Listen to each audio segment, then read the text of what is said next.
a couple little paragraphs, and I'm going to read from the big book, page 25. There is a solution.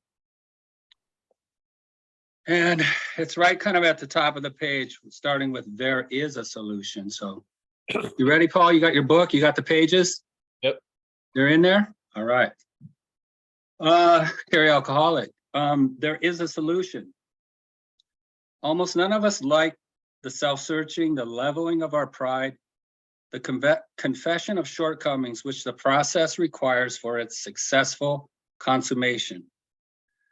But we saw that it really worked in others, and we had come to believe in the hopelessness and futility of life as we had been living it. When, therefore, we were approached by those in whom the problem had been solved, there was nothing left for us to do but pick up the simple kit of spiritual tools laid at our feet. We have found much of heaven, and we have been rocketed into the fourth dimension of existence, of which we had not even dreamed. The great fact is just this, and nothing less, that we have had deep and effective spiritual experiences, asterisks, and they go to describe that, I'm not going to read that, which have revolutionized our whole attitude toward life, toward our fellows, and toward God's universe. The central fact of our lives today is the absolute certainty that our Creator has entered into our hearts and lives in a way which is indeed miraculous. He has commenced to accomplish those things for us, which we could never do by ourselves. Over to you, Paul. Well, yeah, it's great reading. Pretty much says it all. Welcome, everyone. Nice to see everybody. I'm happy to be here. So maybe before there is a solution, there should have been, there is a problem. Yeah. And then there is a solution. Almost none of us like the self-searching. So if you start seeing with these glasses that we all share at these meetings, you may look at the word self differently. And so instead of self-searching, it was like self doesn't like searching of self. Yeah, basically. So the parasite doesn't like to be seen or looked at because its main strategy is to present itself to be us. Yeah. So the self-searching or knowledge of self to me is very valuable, where self-knowledge, meaning knowledge, even if it's of self, claimed by self, avails us nothing. So do you see there's we're in a sense, there's conscious contact, but what's narrating that conscious contact is a self-centered system. Yeah. So we have conscious contact. There's seeing, hearing, feeling, tasting, touching, and seeing of thoughts that are about the hearing, feeling, tasting, and touching. Yeah, that is conscious contact. Then there's a narration of that conscious contact by a system, a mental system called self-centeredness. Yeah, which now has us as the one who's conscious. And then we become unconscious of what's conscious. Yeah. And now we become super conscious of this idea of self. So it's time to start searching this idea of self and to see what. Well, first of all, admit that any life run on self's will is hardly going to be a success. Yeah. To come to that understanding or that requirement of seeing the futility of life directed by self. It's very clear. This has a lot of the steps in 2 paragraphs. Yeah. So we had come to believe in the hopelessness and futility of life as we had been living it. So life is not hopeless and futile.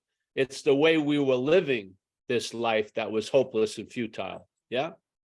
So maybe if you look at life not through the lens of self-centeredness, you may see a lot more in it than you see when you're constantly fixated on this idea of being self and its life. Yeah. Therefore, we were approached by those in whom the problem had been solved. Pretty good, eh? So really, what's the problem?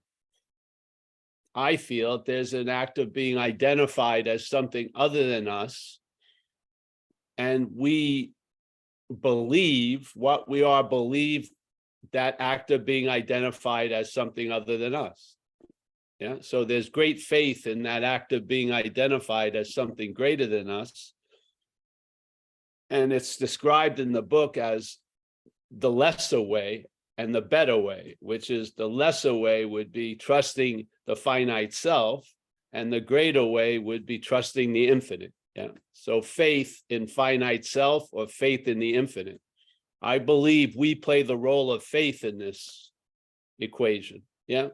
So when faith is put into the idea of being a long-lasting, independent, separate thing, and that alone, and that we are the doer of everything that's ever happened through us, yet we're not the doer of beating the heart or pumping the blood or digesting the food or taking a shit, none of that. But for some reason, everything else is ours. It seems funny. The whole functioning of what you call you is pretty much involuntary. Yeah, it's just mind-boggling. Yeah. Did you choose to get up today? You woke up today. Yeah. Probably it was a surprise, really, literally.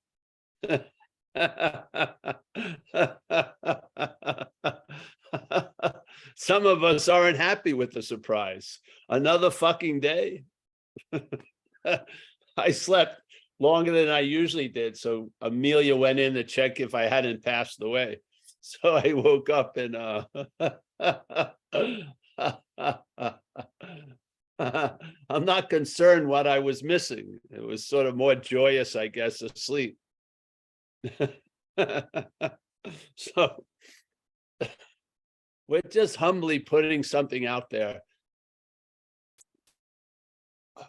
in the framework of recovery, because that has been the main saga of this life. The main adventure of this life was falling or growing into an extreme addiction to this idea of self, and then wanting at all costs to get a little relief from that, and trying to find whatever I could use to do that, and that fell upon alcohol and drugs. Yeah. And it brought me to a lot of conditions I could never even imagine, that I was willing to pay any consequence tomorrow not to feel uncomfortable now, which is mind-boggling. Go against everything I was taught as a kid.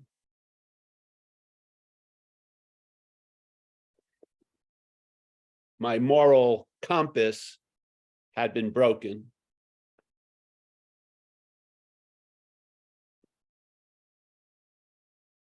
And no human power could change that.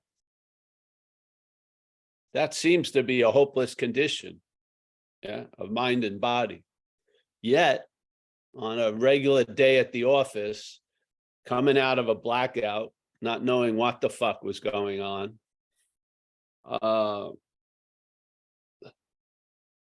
I probably had a cardboard box in someone else's car trunk of some clothes that I could wear. I didn't have any place to rest my head, basically, probably. Yeah. And then something occurred, and I hadn't come to believe yet, but something restored me to sanity concerning the insanity that precedes the first string. Yes. Then I came to believe in that, but something did it first. And then I left that situation, and it's never been duplicated. I've never drank again or used.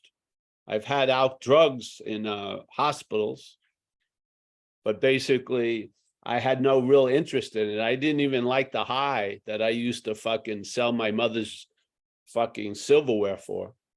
Yeah. What the hell happened? Something changed. Yeah. And then I needed a way of life to allow it to stay changed, really. It wouldn't have worked. That miracle would have died on the vine in a couple of days. But that night, based on some incredible circumstances, I was brought to my first AA meeting. The person who took me couldn't come in because it was a men's group. They dropped me off. And lo and behold, they picked me up after the meeting. Yeah, and gave me a place to stay that night and for a week or two. And then life started to change. Yeah. And it's had a momentum going in a good orderly direction for 35 years. Pretty good, eh? And problem, as it says here, the problem is solved. Yeah. Where whom the problem had been solved. Yes, the problem has been solved. Yeah. What was that problem? In my case, I humbly believe a lot of attention and interest in this life was going into the mental state.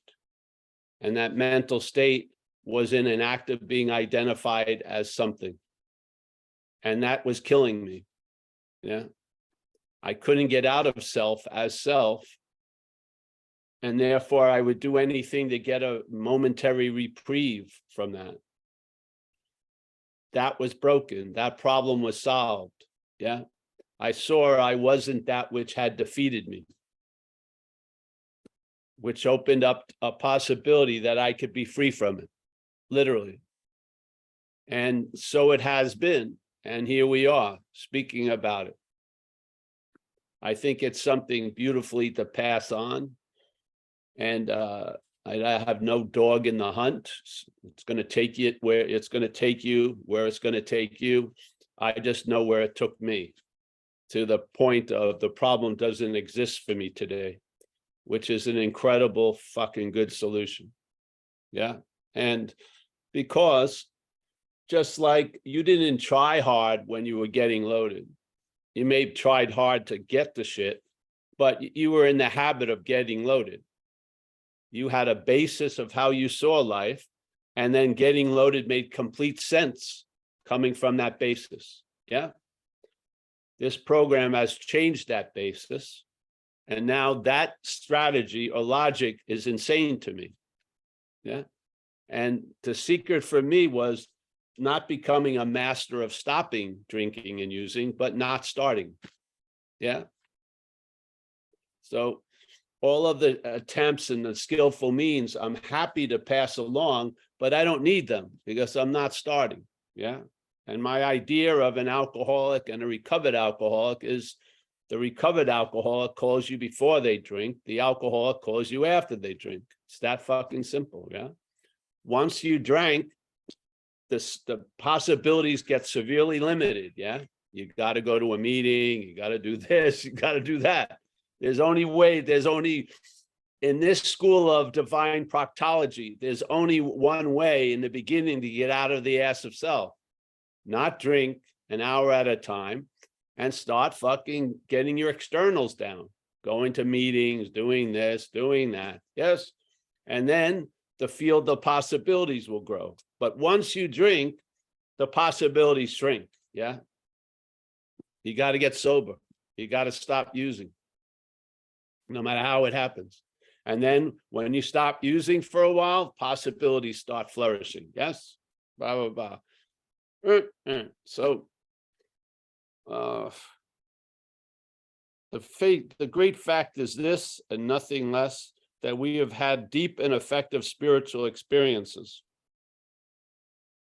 which have revolutionized our whole attitude toward life, toward our fellows, and toward God's universe. The central fact of our lives today is the absolute certainty that something has entered into our hearts and lives in a way which is indeed miraculous. He or she or it has commenced to accomplish those things for us which we could never do by ourselves. And this is what I find. If you've fallen upon this principle, why not just expand what you can't do by yourself or for yourself? Yeah. Just keep on giving more and more over to and through step 6 and 7. Yeah, like it says, take all of me. Yeah. There you go. What gets revealed? A lot about what you're not. Yeah. All those alcoholic thoughts that you thought were yours, and then you realize they're shared by a multitude of people. All those feelings that no one's ever felt, that you've heard people describe at meetings over and over again. All those heinous things that no one would ever have done that. People have done the same old over and over again. Describing your journey to the 3 parking spaces and then seeing millions of other cars at the same 3 parking spaces. That wasn't your journey. Something used you for transportation. You were driven there. Let's get clear about that. You were driven there to institution jails of death. You did not punch that into the GPS. Yeah, you were driven there. Let's get something clear. Yeah. You're a sail, not a wind. Yeah. You catch the wind. Something moves you. Yeah. And recovery just makes a very plain picture of 2 masters. The master of self or the master of the infinite. Yeah. The faith that you are is going to manifest by the master you give it to. If there's faith in self, you're probably going to be fucking racked with mental anxiety based on actually what's not happening. Yeah. If it's faith in the infinite, you're probably going to feel an ease and comfort right now, or at least a sense of contentment and satisfaction. Yeah, there you go. So there is a problem and there is a solution. Let's tell the truth about the problem. Yeah. And then you're going to find out the solution. Yeah. The problem, in my view, is there's a parasitical movement that presents itself as us, and then we listen to it as us, and it neutralizes the possibility of what's available for the host by the host being identified as the parasite. Yeah. So the parasite, very uncomfortable. You try to get out of it as self. And so you get caught in the huge net of self, can't get out of self. You keep constantly getting surprised when you run into that principle because you think it's Paul trying to get out of self, but it isn't. You're in the act of being identified as self, trying to get out of the act of being identified as self. Who would have known? Well, now you do. Yeah. So when you see that which has defeated you as not you, the possibility of being free from it is reinstated instead of trying to be free as it. Yes? Seriously. Now we want to be free as a spiritual self. It hasn't worked. We try to be free as a fucking leather wearing, tattoo armed fucking drug addict. That didn't work. Yeah, now we're in fitness and go to the gym every day. Yeah, the bondage of self travels well. It has a wardrobe to match every situation you're in. It will change clothing very quickly and adapt to your new environment. And now you'll be a spiritual self. Wow. Not having any sense of spirit, you're going to go to fundamentalism for sure. Dogmatism for fucking sure. And usually leads to perversion. Fucking sure. Yeah. Because the sap isn't in the tree. The tree's rigid. It's always going to break. Yeah. This is a living message. It's not self becoming something else. It's seeing you're not self. Yeah. Finding that your hopeful spiritual condition is a readily available spiritual condition. It has nothing to do with you and time and building and collapsing. It's there. It's here.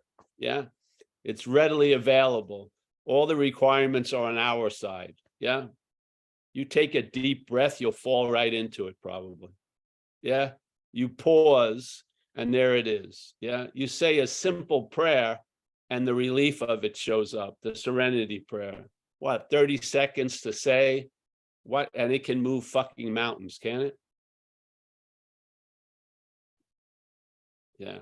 The making of the mountains is the fucking hard part. Yeah. The head is making mountains out of molehills all day. The moving of the mountain is easy. There's no weight to the mountain. It's just an appearance. Yeah. We're believing it to be true, but it isn't true. Yeah. You believe you're in a hopeless state of mind and body, so it makes sense to shoot coke at 10 in the morning and fuck everything else. But you're not. You're in a seemingly hopeless state of mind and body, and it's appearing to be true to you. Yeah. So do you want to change the hopeless state of mind and body, or just change you? Because the hopeless state of mind and body is appearing to be true to you. If the you changes, you'll see it was a seemingly hopeless state of mind and body, and now you'll be relieved of it. Yeah. Keep looking through the lens of self-centeredness. You're going to get the same fucking message. Yeah. Hopefully take them off and see anew. Yeah. Like it says in AA in the third step, you'll be reborn and all this stuff. Yeah. You'll have a new freedom and a new outlook, new peace and comprehend the word serenity and know peace and all that. All of these are pregnant possibilities. Yeah. They're not available to self, but they are available as us. Yeah. Yeah. So happy to be here. And, this happened with me in a certain way. And something came in and told me, don't move from this point, because if people don't see this point, they're going to be looking from it. It's just that simple. And that hasn't changed. The message that came through years and years ago with that warning has not changed. So here I am. Yeah. Keep coming back and just putting it out there. Because truly, if the act of being identified is the basis of your life, you're looking from self as self. Yeah. If you see it, that act, you're not of it. You are now looking. Now you have knowledge of self instead of self-knowledge. You now see what the head is doing instead of looking from what the head did. Yeah.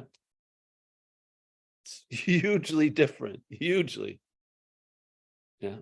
So this is the whole point. And I know Kerry and what we say in the meeting, but I don't have a new take on the 12 steps. I don't. The 12 steps are perfect in a lot of ways.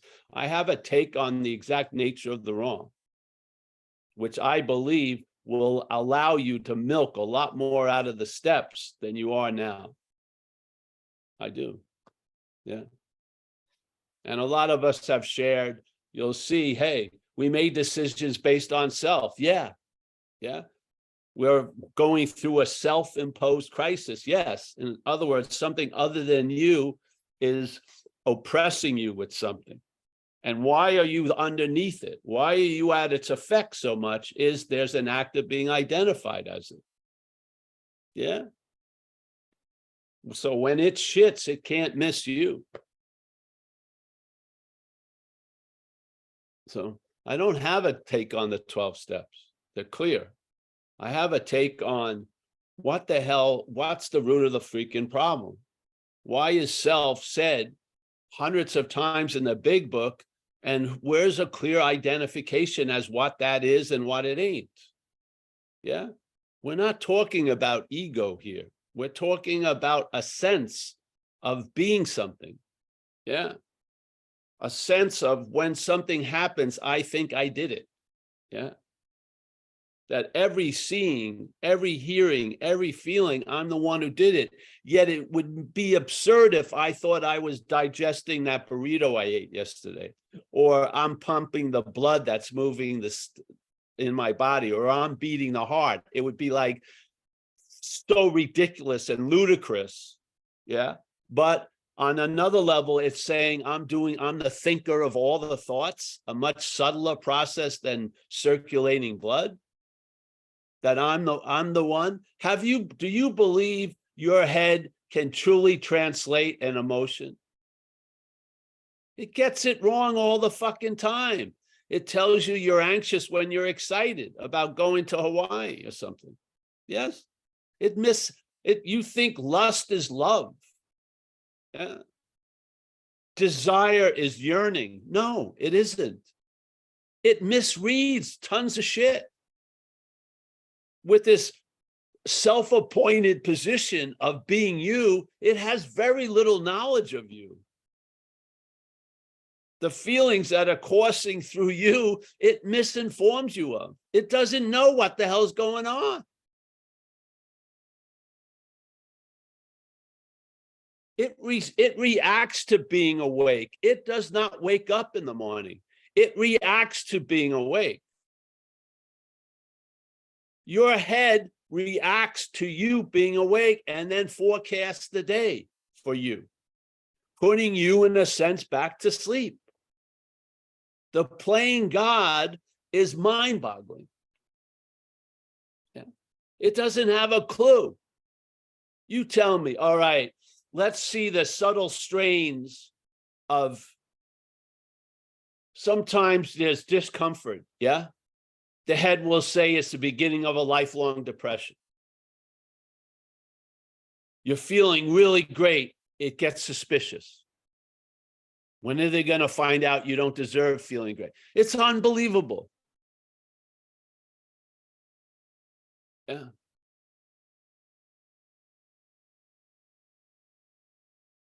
How long, when you were out there, I'm just riffing now because I remember, you'd have your little life story, like you were getting shot at and shooting dope and doing this.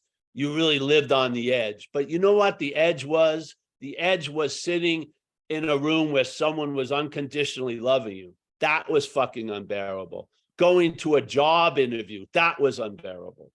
Yeah. Getting loaded and all that was fucking familiar. I could do that on every freaking day. Yeah. But bearing love was unbearable because of the judgment of me. I had been sentenced to something already with no chance of parole or bail. My head had me convicted of shit way before a lot of the stuff that's happened. Yeah. I was just living out a sentence, truly, waiting for another life sentence to be brought down by the judicial court. Yeah. There was total faith in the head and it was killing me. Literally. So we know the problem. We know about it. Yeah. Let's be clear about, is it us or is it something other than us? Because if it's us, man, you better get to work. Because there's going to be a whole lot of work to change us. But if it's not us and we see it as foreign to us, you'll find out about us, and that needs no changing. Yeah.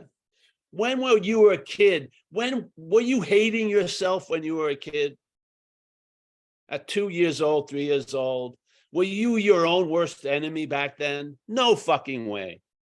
You don't hate yourself. The head hates itself.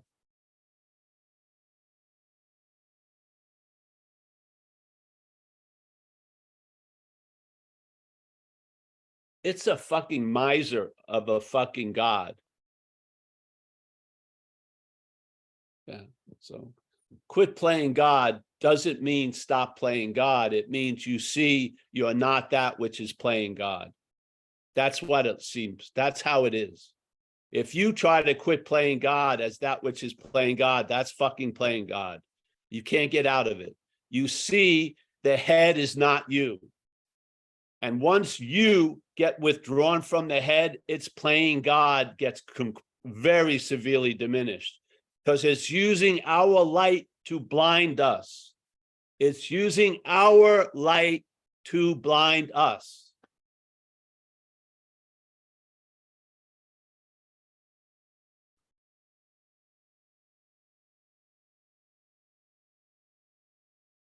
Yeah, yeah. So there. I'm so stoked because the problem has been solved, as it said. Yeah. Did you get struck sober? Do you believe you really got yourself sober? No, something did for you what you couldn't do for yourself. That's the ongoing principle of this life. Yeah. Something is doing for us what we can't do for ourselves. Hallelujah.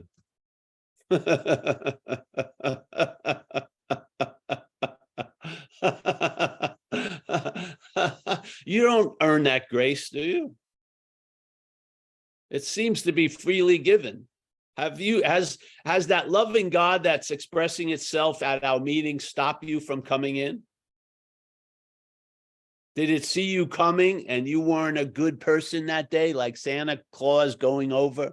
You weren't a good person to someone? No entrance for you. It's not like the soup Nazi.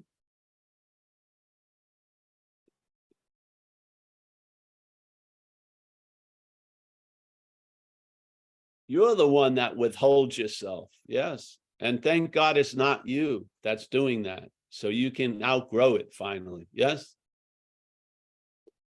Yes. This is not a meritocracy. This isn't about how much you do. Yeah. It's truly about how much you see, really, or how much awareness there is. Yeah. Yeah. So, all right. Thanks, man. Thanks, Kerry, as always. Thanks. Very great, Thanks. great reading. Yeah. Yeah, like I did it. I picked it out, Paul, and I read it. And no, I know what you're saying as far as it's not your take on the 12 steps, but it kind of is. It's kind of like you said, the first thing that you if you're, yeah, I can't even repeat it, but I get the sense feeling when you talk, right? Yes. And that's why I keep coming back. Well, that's it. One, because I like it. I just like it. So that's why I don't have to like know any more than that. But Yeah. so I It's don't nice, just because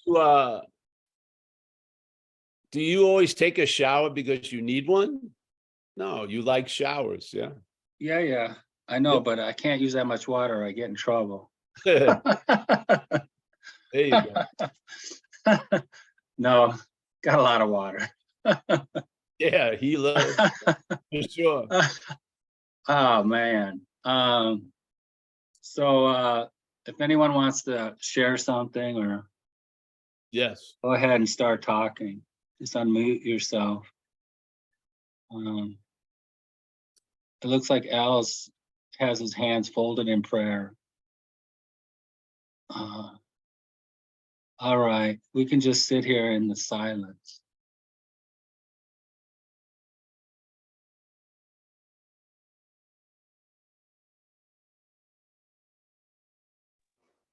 Go ahead, John.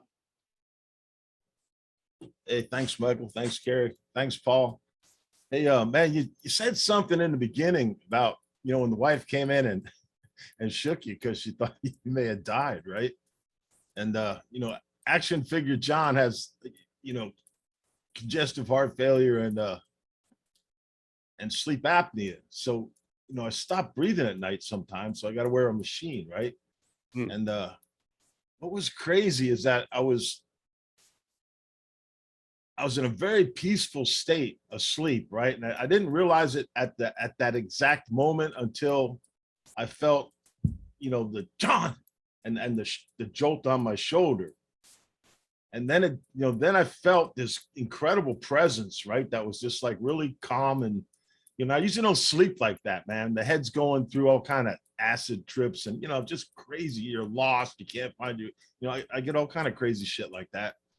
But at that particular moment, it was very peaceful, right? And I said, "What? I go, what's the matter?" She goes, "You weren't breathing." And then when you said that that self waits until you get up to react to the situation, right? Yes. And right at that moment, when she said I wasn't breathing, it dawned on me how peaceful I was, Yeah. you know, and it reinforced everything that, you know, you've been saying since I've been listening to you for the last year or so. And I just saw it again from that place of peace, Mhm. you know, and Yeah. you know, and of course, you know, when I fell back to sleep, I was breathing, but I think I was like close to the other side, you know what I mean? I think that's what happened. And you know, that was the experience anyway, you know, because it seems when I'm breathing, you know, it's not that peaceful, man. It's been pretty good. I've been pretty content.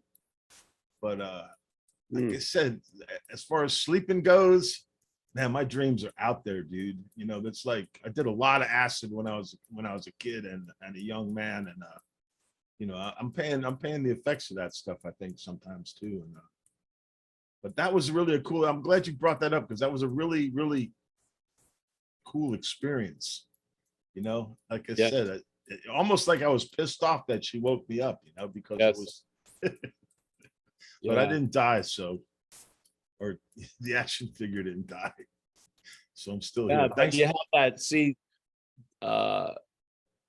you brought that flavor back. Yeah, because you are of that flavor. Yeah, dude, that's it, man. Yeah, so you are the piece that you're looking for, actually. Yeah. Yeah. Cool, bro. And I'll tell you, you can spend a lifetime trying to share it, just one sample of that. It has that much potency.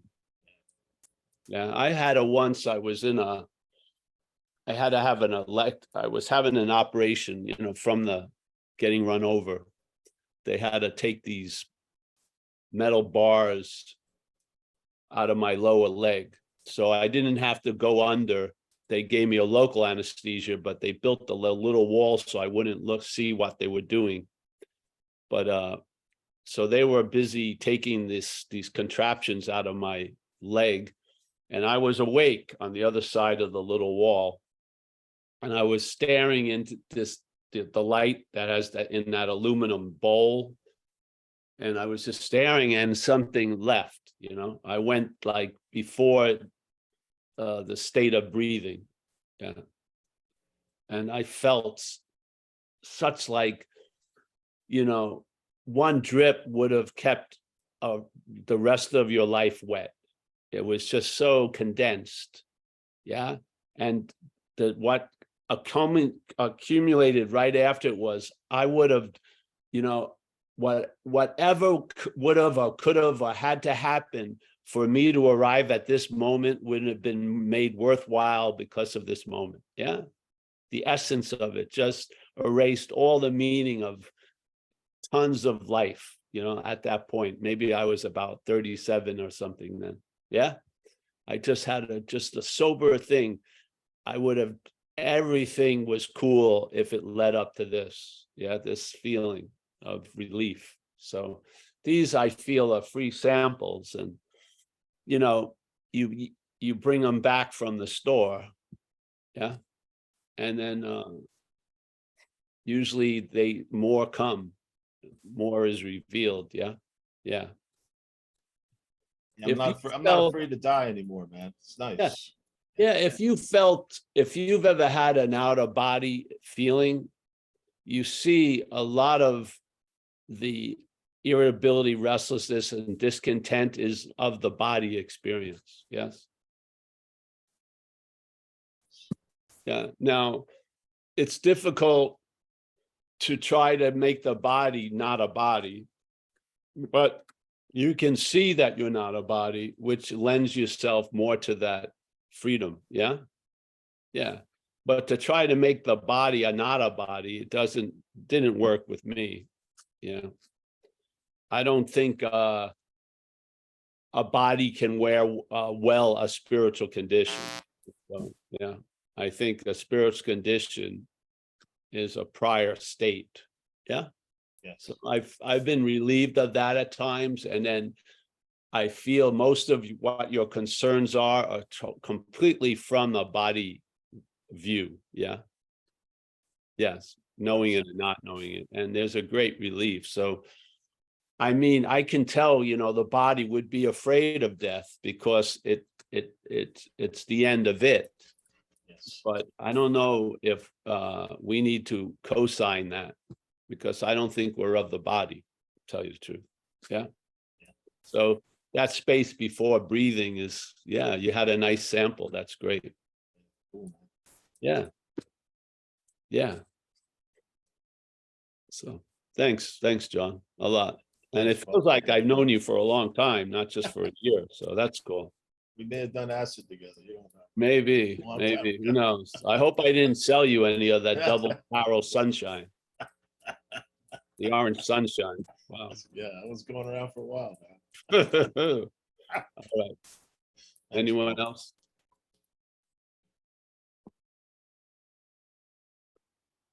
Yeah, go ahead. I don't have my glasses. Whoever's got their hand up. Oliver, go. Hello. Hi. So I remember, you know, it was a very, very challenging period when I started to, you know, when I first heard the message that it's going on for, I don't know how long do you do this platform exactly, but it was 2.5 years ago when I first came to these meetings. And first time I heard this, you know, the first meeting that I witnessed was okay, interesting. Not that I understand a lot, but I might check this up sometime later, right?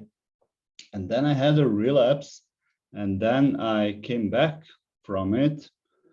From, you know, for whatever reason, it was still the period when these meetings were on Facebook, and via David, I had this link, Yeah. and I just checked it out again, and it was the meeting that kind of was a little bit different maybe than the others, or was that the YouTube reprise after? I don't remember anymore, but it was the meeting where you kind of, by the end of it, you started to speak a little louder, and it was almost shouting like about the page 64, and why do we call resentments ours? It says in a book, it's differently, and in, you know, in principle, it was like just a couple of minutes of pretty, you know, shouting out loud, you know, why do we keep calling these resentments ours? And you know, about the self and us and the whole thing, the whole mix up and the whole identification problem or misidentification or misalignment, you know.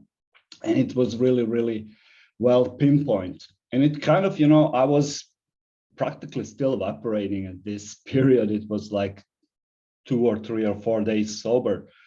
And I just remember thinking, okay, this guy actually really means this. I might check this out again later, right? And it kind of, you know, it was the first step to get me convinced about, you know, the whole thing. And I, as you know, carried on in, you know, coming back here and starting asking questions relatively soon afterwards. And you know, what I'm saying is I wish I was, I don't know, a bit faster, and that I get things in a, you know, in a more subtle way, combination of that too. But, you know, I guess I'm not the type. I guess I sometimes need, you know, something a little bit louder, something that could kind of shake and disturb me a little in order to get it, in order to get my attention on it, right? And yeah, and sometimes it doesn't seem as subtle. And that's, you know, I'm maybe want to refer to, you know, just this, how should I say, physical living that you now mentioned about the body and that aspect.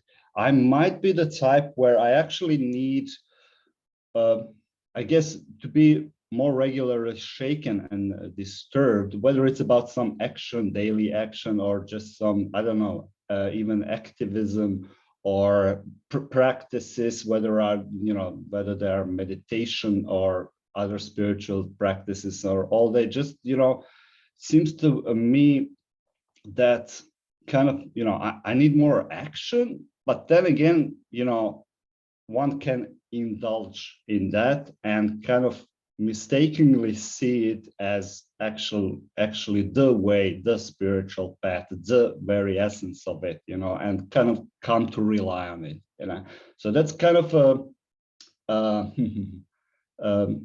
kind of a dilemma where I might be, I actually,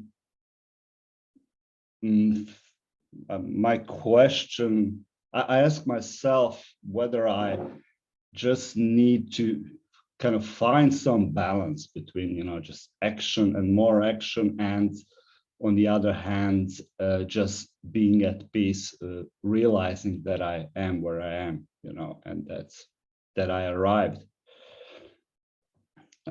that I was always there, that I never left. Yeah.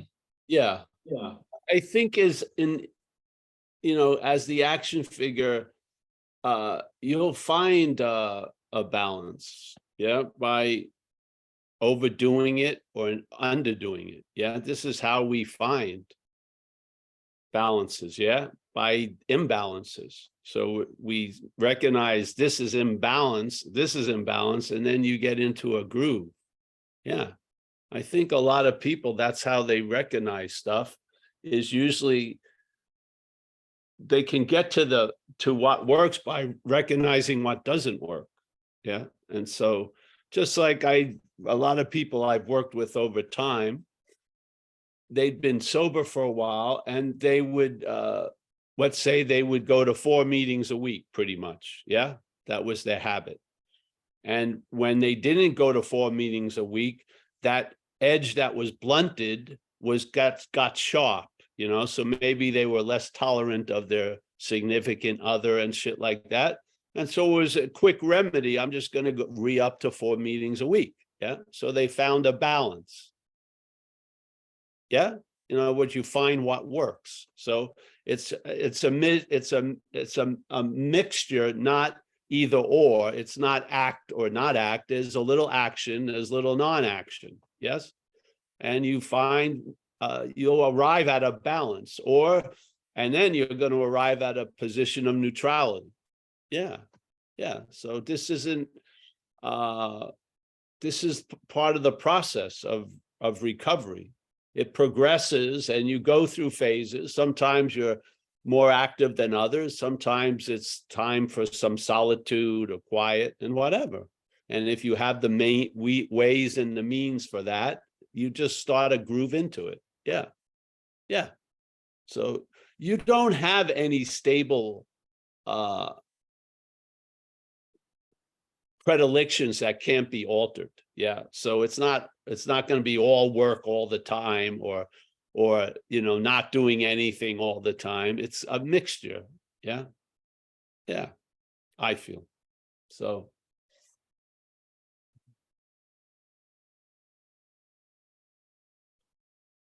That was really good, Oliver. Find it 2.5 years. Let's say the mix, the blender is more violent, yes, because it's breaking down, let's say, thick, like fruit and shit. But after it gets more into it, you're just gonna find a place of smoothness and thickness. Put some more or put the smooth, the machine on longer, and then something works. The exciting part is that you don't know. Exactly right. It's fucking mystery every fucking day you wake up. I don't know what the fuck's happening or what's gonna happen today. I got a rough plan of what. I don't even have a rough plan. That's obvious, Gary. Fuck, it works, Paul. But don't try this at home, people. Of course. And this is sort of where basically when you say have all of me, it has all of you.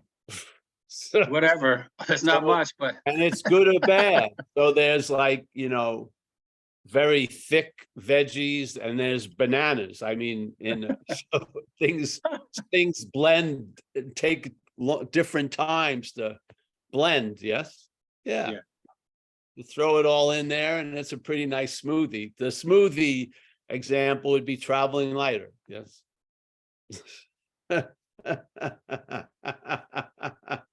Once you have the drink and you run into a big thick thing, you realize I got to put it in a blender longer. That's all. Yeah. Then it goes down easy. You got a formula.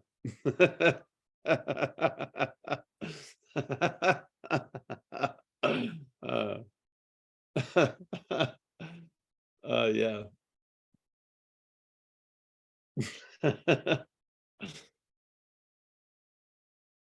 All I want to do is present an idea that I didn't hear presented in the community of recovery that I was in. That's all. I didn't hear it. If I would have heard it, I would have co-signed it and just shut up and do what I was doing. But I didn't hear it. I had an itch somewhere and I wasn't hearing it. I told you the story of being in that 2-year program called Delancey Street. And who knows how, but I had a feeling I was going to come up with a decision. They wanted me to stay 5 more years, or I was going to opt out and work out of the program for 4 months and graduate. And I had a feeling that Delancey Street, this program didn't have something I needed. Yeah. There was no rhyme or reason to it. It was just a strong sense. And so I asked some of the oldest residents there, and they had no idea what I was talking about. And it moved me to graduate. It moved me to leave. Yeah. And when I left, I was outmatched. I got loaded. And then 10 months later, I washed up on the shores of AA. And that's what I needed. That Delancey Street did not offer. I needed AA. Now I had to pay a heavy toll to cross that bridge, but that's what was necessary, obviously, because it happened. Then I washed up on AA, and that's what I needed for 35 years. It's pushing in that one good, orderly direction. Yeah. I had no idea of AA. I did not I'm missing AA. And no, I had no idea, but I had an idea something I needed wasn't there. And it moved me. And I finally, life brought me to exactly what I needed, which was life in recovery. It was awesome. I followed that feeling many times in this life. I have. And so I followed it in this meeting. When this happened to me, something was off. I wasn't getting something I needed in recovery. And I'm in a very, very lively recovery area, San Francisco, over 500 meetings a week, tons of people, tons of influences. Something was not there that I felt. And then it was downloaded. It came into me and I saw clearly, based on that sentence on page 64, self was something foreign to me. That's it. And it never changed from there. And seeing it as foreign to me brought about a possibility that wasn't available. I was trying to be free as self. I was. And the possibility was being free from self. And the beautiful thing, I don't have to become free from self. I am free from self right now. Yes? It's a basic state that's being denied. I am not self. Yeah. So the freedom from it is easy. It's believing it is hard. Yeah. Exactly. So living still out as a functioning of self, where everything has to be earned and you don't deserve it, and all this bullshit. Tons of requirements that make an easy path into a fucking arduous mountain climb. And you always roll back, and it's like Sisyphus. You have to keep moving the fucking rock up, and it keeps rolling down. That's not how it is. That's how self sees shit. Yeah. Lots of sacrifice, martyrdom. Fucking, I'm going to have to give my firstborn to God. This is unbelievable. This was just a simple recognition that I've never lost. I'm not that. Yeah. And all the shit that is used to reinforce that I am that, and see through it. And when I saw something, I brought it to 6 and 7 and asked that power to reconfigure it and put it to a different use than it was being used by self. Yes. That same habit of dumping the shit in the recycle thing and then putting the bag out on Tuesday has gone on for 35 years. I don't sit up looking out the window waiting for the fucking recycling to come and pick it up. I have great faith in it. I have great faith in step 6 and 7. Great faith. Not in the steps, but in what's there. Yes. That which struck me sober, that which took a life that I thought had no value and brought great value out of it. Yeah. I'm convinced, yes, I am convinced that something has done for me that I could not do for myself. I'm beyond convinced. Yeah.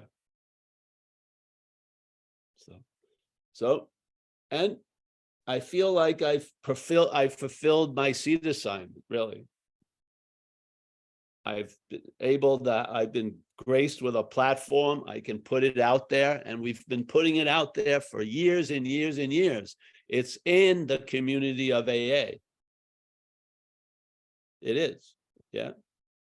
That's all. I mean, it's I'm on a gravy train now, really.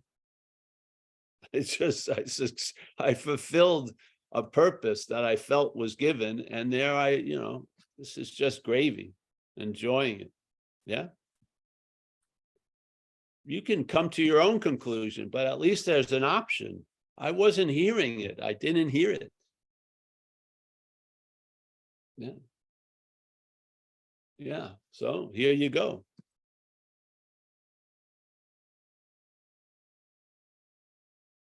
The point is not to be right. The point is, I hope it works. Man, what greater gift can be impersonally, not personally given, is just relief. The possibility of being relieved in your own present tense conditions. Yeah. You don't have to move. You don't have to do this. You don't have to vow to give up everything. Just travel lighter today. Yeah. Yeah. You've got to understand time. No, you don't. Just fucking chill out. Yeah. I mean, there is a great blissfulness in ignoring the mental demands. Yeah. Do you understand that you're fucked? And do you understand now you're not? That's basically good. Yeah. Revel in that. If you're moved to understand more, great. Yeah. But just please don't take yourself so seriously. Yeah. So, all right, Kerry. Anyone else, or we'll just say wise words. Yeah. Don't take yourself too seriously. That's like one of those conundrums, like, you can't do that. You can't say, I'm going to take myself less serious. That's right. But when you lose interest, like you say, it just naturally just, yeah. No, I don't see any more hands, Paul, if you want to say exactly hello. That's the beauty of a conundrum. It shows you the failure of the system that's trying to figure it out. That's why it's not the thumb torture.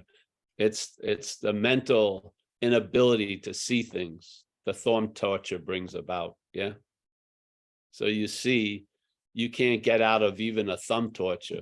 And you're relying on it to lead you through a life. Give me a break.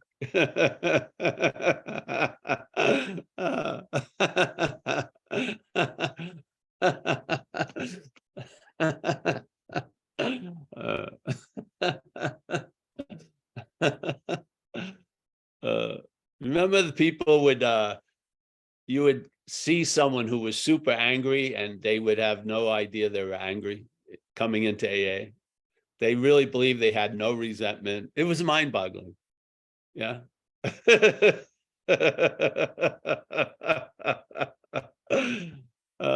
Self is an act of disassociating. That's what it does. Yeah. You're disassociated from the life you're living, and now you're now associated with a narration of a life you're not living. Yeah. It's wow. Yeah. You ain't gonna train that dog any new tricks. It's not gonna happen. I'm happy to be here. There is a solution. Yeah. I bet you for many of us, the problem will not exist for us today. What an incredible solution.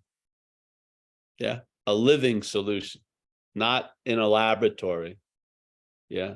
A living solution. To live today as if the problem does not exist for you. That's a beautiful prayer. Really. That's truly honoring the higher power. Yeah. Yeah. All right. Well, let's say goodbye then. Carrie, all right? Yes, thank you. Hey, Oliver, thank you for being our friend and friend of this place. I've always been happy to hear from you. And I'm happy we've been traveling together on the road to happy destiny. That's pretty cool. Al, yes, same. Kathleen, I can't even say confused and happy anymore. She's before all that.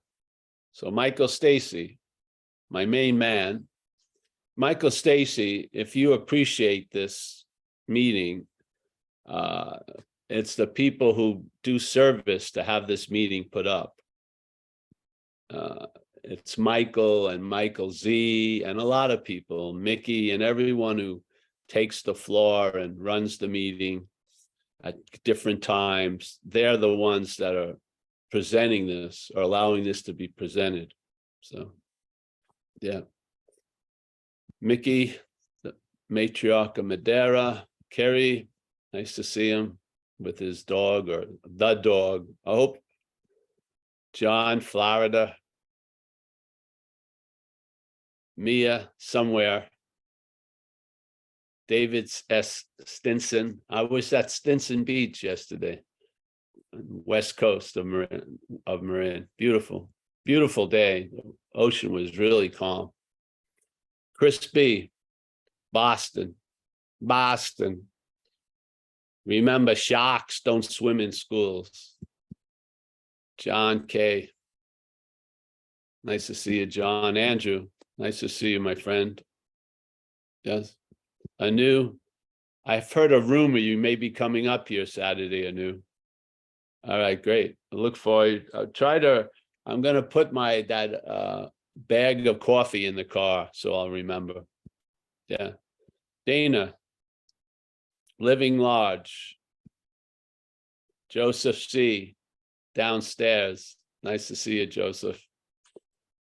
And Joseph, thank you so much for holding the space with us in these meetings. Very appreciative. Tom in Denver. Yeah, Tom has been in a lot of places, but now it's Denver. Okay, Tom. Nina, as always, a friend of mine. Shannon Corkery. Cassandra, I'm happy that Cassandra has allowed her presence to linger in the Zooms for Zen Bitch Slap. Hallie, she's on her little adventure. Knowing she's in good hands. Very good. Everyone, thanks. Thanks for having the situation today. We'll see you soon. Tomorrow. Tomorrow is a day off for Zen Bitch Slap, I guess. Yes. Saturday, we'll be at the church live and 1 o'clock Pacific time on Zoom. So see everyone. Thank you so much. Yeah. Thanks, Paul. Thank you, Paul.